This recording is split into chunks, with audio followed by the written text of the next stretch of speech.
بات کرتے ہیں اس پر اسرار قبر کی جو سندھ کے شہر ٹھٹھہ میں موجود کینجر جھیل کے بیچوں بیچ موجود ہے۔ اس حیرت انگیز جگہ کو دیکھنے کے لیے روزانہ سینکڑوں سیاح یہاں کا رخ کرتے ہیں، لیکن یہ قبر ہے کس کی؟ دوستوں، یہ قبر نوری جام تماچی کی ہے۔ کہانی کچھ یوں ہے کہ یہ لڑکی کینجر جھیل کے ساتھ آباد ایک مچھیروں کی بستی میں رہا کرتی تھی۔ اس بستی میں چھوٹے چھوٹے ہٹس بنے ہوئے تھے جہاں مچھیرے رہا کرتے تھے۔ نوری کو جھیل کے خوبصورت پانی سے بے حد لگاؤ تھا۔ یہ روزانہ اس جھیل کے نیلے پانی کو دیکھنے کے لیے اس کے قریب جا کر بیٹھ جایا کرتی تھی۔ نوری کے والد بھی ایک مچھیرے تھے۔ ایک دن نوری اپنے والد کی مدد کرنے ان کی کشتی میں موجود تھی کہ ایک آدمی ان کی طرف بھاگا بھاگا آیا۔ اس نے بتایا کہ بادشاہ سلامت آ رہے ہیں۔ اس بستی کے تمام مچھیرے بادشاہ کا استقبال کرنے اکٹھا ہو گئے۔ اس بادشاہ کا نام جام تماچی تھا اور یہ ٹھٹھہ کا حکمران تھا۔ یہ شکار کھیلنے کے لیے کینجر جھیل کے پاس آیا تھا۔ اس نے کچھ دیر کے لیے یہاں آرام کرنا تھا۔ نوری بادشاہ کو دیکھنے کے لیے بے حد بے چین تھی۔ جام تماچی جب گاؤں والوں سے مل رہا تھا تو اس کی نظر نوری پر پڑی۔ نوری ایک خوبصورت لڑکی تھی اور اس کا نام نوری اس لیے رکھا گیا تھا کہ اس کا چہرہ چاند کی طرح چمکتا تھا۔ کہانی کے مطابق جام تماچی کو پہلی ہی نظر میں نوری اچھی لگنا شروع ہو گئی اور کچھ ہی دنوں کے بعد بادشاہ جام تماچی نے نوری کے لیے شادی کا پیغام بھجوا دیا۔ گاؤں والے حیران تھے کہ ایک بادشاہ ایک مچھیری کی بیٹی سے شادی کرنا چاہتا ہے، کہ دوسری طرف نوری بے حد خوش تھی کہ اس کی شادی ایک بادشاہ سے ہونے لگی ہے، لیکن اسے اپنے گاؤں چھوڑنے کا بھی غم تھا۔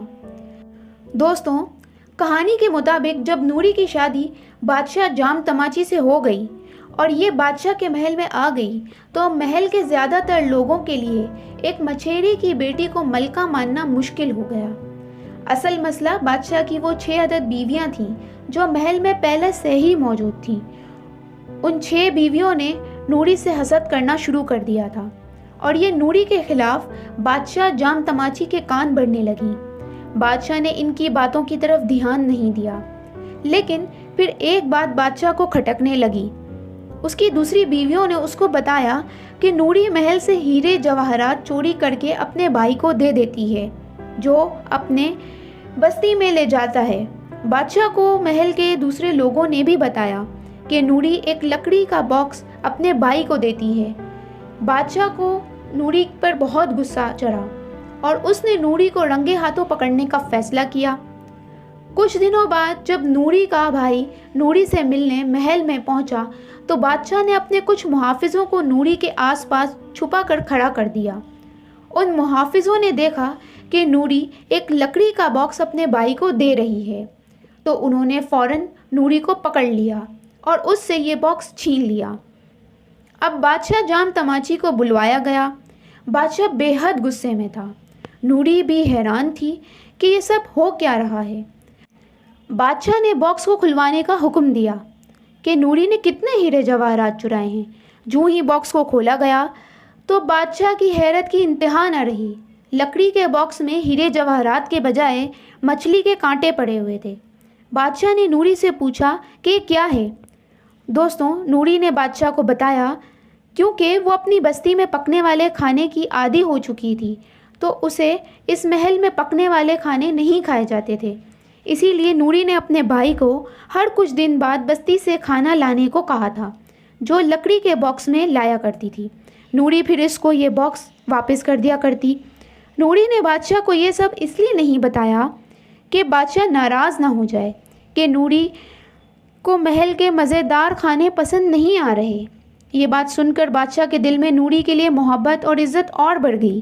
اس کے بعد بادشاہ نے کبھی نوری کے خلاف کسی کی کوئی بات نہ سنی۔ بادشاہ جام تماچی اور نوری کی یہ داستان بے حد مشہور ہو گئی۔ بادشاہ اکثر نوری کو لے کر اس کی بستی میں جاتا اور یہ دونوں گھنٹوں کینجر جھیل کے کنارے بیٹھے رہتے۔ نوری کی موت بادشاہ جام تماچی کی زندگی میں ہی ہو گئی۔ بادشاہ نے نوری کے مقبرے کو کینجر جھیل کے بیچوں بیچ بنوانے کا فیصلہ کیا کیونکہ اس جھیل پر یہ پہلی دفعہ ملے تھے اور یہ پراسرار دکھنے والی قبر دراصل نوری جام تماچی کی ہے۔ دوستوں، آپ کو یہ ویڈیو پسند آئی ہو تو چینل کو سبسکرائب کریں، ویڈیو کو لائک کریں اور شیئر کریں۔ آپ کے قیمتی وقت کا بے حد شکریہ۔